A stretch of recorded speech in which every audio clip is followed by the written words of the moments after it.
Hey there, cats and kitties. I am the Blues Man, Johnny Blues, and with this video I'll be discussing my thoughts on Series 8, Episode 1 of Doctor Who, Deep Breath. And let me first and foremost start this video with a big-time shout-out of thanks to my good friend on Facebook, Howard, without which, taking the time and the effort to make the episode available to me, I probably wouldn't have been able to even watch it until the DVD release months and months from now.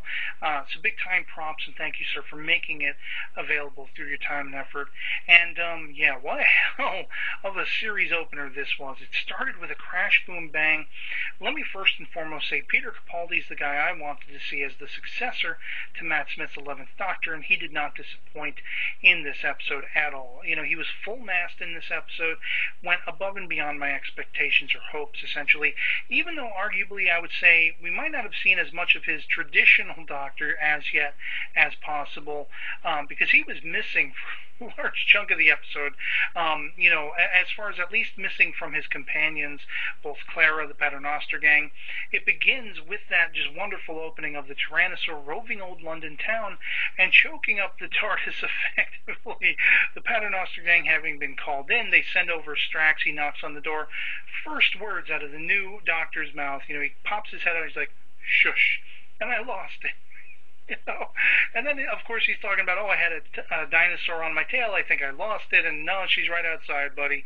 And calling Strax by the names of the Seven Dwarves and all this kind of stuff. It was gripping, and it was compelling, and it was hilarious. Everything I knew it would be and more. And from there, you know, basically the Doctor's out for the count. They have to knock him out.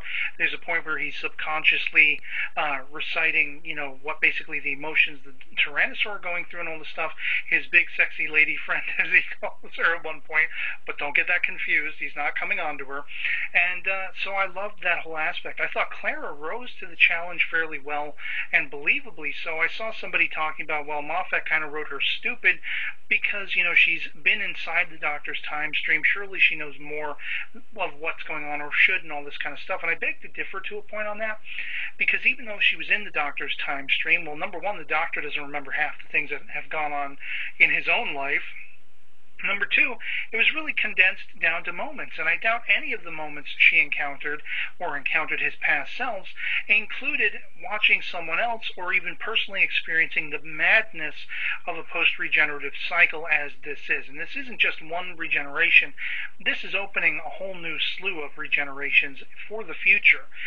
So it was that much more compounded in his madness. I mean, he's up and out of the window in the middle of the night. He accosts a bum in an alleyway. Have you seen this face? Why does it look familiar to me? The eyebrows are angry and everything. Just absolutely delightful from beginning to end.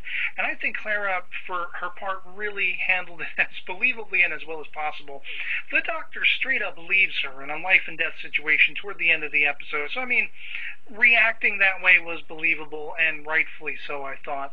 Not being able to trust this guy, you know.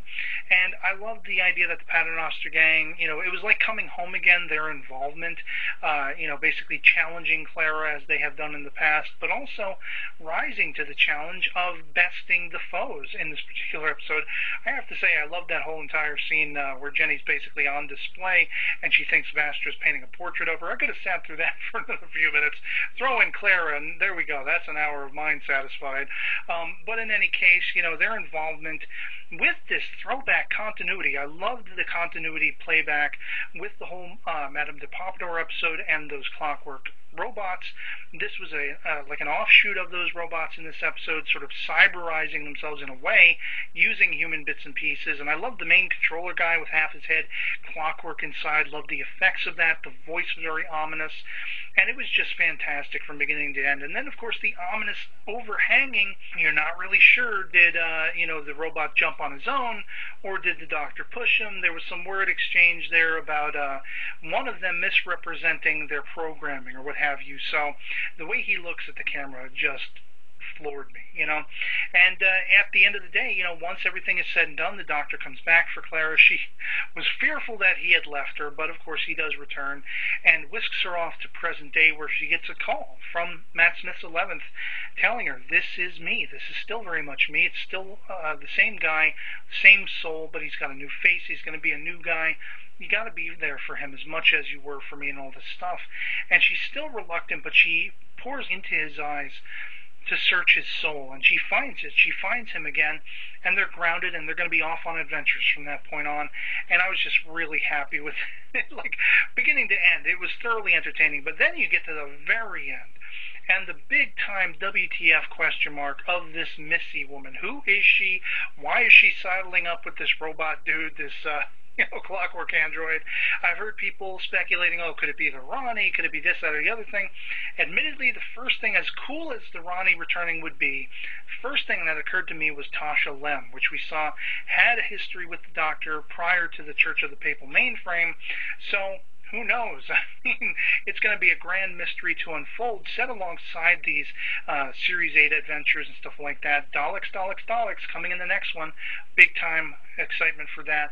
I also have to note, before I forget, how awesome is it that basically an amateur YouTube artist created a CG opening for Doctor Who, and basically the BBC, hired him and took that on. Loved that whole clockwork mechanism and time warp thing that, the series opened with, this new episode opened with. Just thought that was brilliant as hell. And the fact that it came from, an average artist and stuff like that proves you can work wonders if you apply pen to paper, and if you draw, if you write, if you whatever you do, you can just do wonders. And Doctor Who's the living proof. So yeah, otherwise I'd love to hear from you guys in the comments below what you thought of this particular series opener, Peter Capaldi, Jenna Coleman, seeing the Paternoster gang back again, what you thought of it all, and yeah, otherwise I hope this video finds you well, and I'll catch you all later. Peace.